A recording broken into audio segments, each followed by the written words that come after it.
আমৃত্যু গেয়েছেন মানবতার জয়গান, লিখেছেন গাহি সাম্যের গান। মানুষের চেয়ে বড় কিছু নাই, নহে কিছু মহিয়ান। দ্রোহ ও প্রেমে কোমল কঠোরে বাংলা সাহিত্য ও সঙ্গীতে যোগ করেছেন নতুন মাত্রা। সেই সাথে তার গল্পে নির্মিত হয়েছে অনেক চলচ্চিত্র। তিনি জাতীয় কবি কাজী নজরুল ইসলাম। আজ তার ৫০তম প্রয়াণ দিবসে শোবিজ টুনাইট খুঁজেছে সেলুলয়েডের নজরুলকে। কবিতার দীপ্ত উচ্চারণে যেমন ছড়িয়েছেন দ্রোহের আগুন, প্রিয়ার ভালোবাসার কথাও বলেছেন গান, কবিতা আর চলচ্চিত্রে। জাতীয় কবি কাজী নজরুল ইসলামের গল্পে নির্মিত হয়েছে অনেক চলচ্চিত্র। ২০ থেকে ২১টি চলচ্চিত্রে প্রত্যক্ষ ও পরোক্ষভাবে জড়িত ছিলেন তিনি। ১৯৩১ সালে প্রহাদে সঙ্গীত পরিচালনার মাধ্যমে চলচ্চিত্রে যুক্ত হন নজরুল। একই বছর বাংলা সবাক চিত্র জলসায় নজরুল গেয়েছিলেন নিজের একটি গান এবং আবৃত্তি করেছিলেন নারী কবিতা। ১৯৩৩ সালে নির্মিত কপাল কুণ্ডলায় যুক্ত ছিলেন গীতিকার হিসেবে। একই বছর প্রতিষ্ঠা করেন পায়োনিয়ার ফিল্মস কোম্পানি।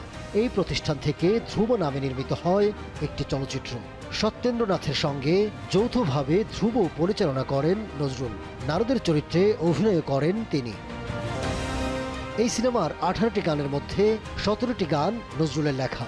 ৩টি গানে কণ্ঠ দিয়েছিলেন তিনি। ১৯৩৭ সালে বিদ্যাপতি সিনেমার গল্প লিখেছিলেন নজরুল। পরের বছর মুক্তি পায় সিনেমাটি। লিখেছেন ১৯৩৮ সালে নির্মিত সাপুড়ে সিনেমার চিত্রনাট্য ও সংলাপ। সুর করেছেন হাল বাংলা নামের সিনেমার গানে। এই সিনেমায় কৌতুক অভিনেতা হিসাবে একটি ছোট চরিত্রে অভিনয় করেছেন তিনি। শুধু তাই নয়, চলচ্চিত্র পরিচালনাও করেছেন নজরুল। পরিচালিত চলচ্চিত্রের নাম ধূপছায়া, যেখানে দেবতা বিষ্ণুর চরিত্রে করেছেন অভিনয়। তিনি চলচ্চিত্রে অভিনয় করেছেন, চলচ্চিত্র নির্মাণ করেছেন, চলচ্চিত্রে সঙ্গীত পরিচালক হিসেবে কাজ করেছেন, কাহিনীকার হিসেবে কাজ করেছেন।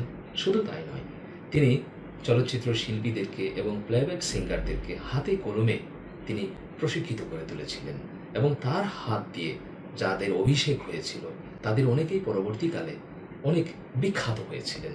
এবং তার হাতে নির্মিত আমরা যদি দেখি যে এই ১১ বছরে ১৯৩১ থেকে ১৯৪২ এই ১১ বছরে খণ্ড এবং পূর্ণ চলচ্চিত্র মিলে প্রায় ৪০টি চলচ্চিত্রের সাথে কাজী নজরুল ইসলাম প্রত্যক্ষভাবে সম্পৃক্ত ছিলেন। এবং এই চলচ্চিত্রগুলোর অনেকগুলোই আবার হিন্দিতে রিমেক হয়েছিল এবং সেই রিমেকের কাজও কিন্তু কাজী নজরুল ইসলামই করে দিয়েছিলেন। ১৯৪২ সালে নজরুল অসুস্থ হয়ে পড়েন। মস্তিষ্কের জটিল রোগে আক্রান্ত হয়ে দীর্ঘ ৩৪ বছর বাকরুদ্ধ ছিলেন তিনি। অবশেষে ১৯৭৬ সালে মৃত্যু হয় তার। মৃত্যুর পরেও তার গল্প ও উপন্যাস নিয়ে নির্মিত হয়েছে অনেক টেলিভিশন নাটক। নির্মিত হয়েছে জীবনভিত্তিক কয়েকটি তথ্যচিত্র। অনেক সিনেমায় ব্যবহার করা হয়েছে তার গান।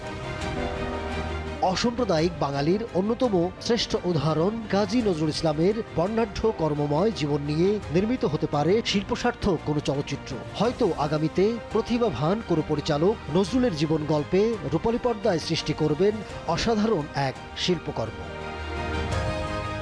Ahmed Tauquir, showbiz tonight.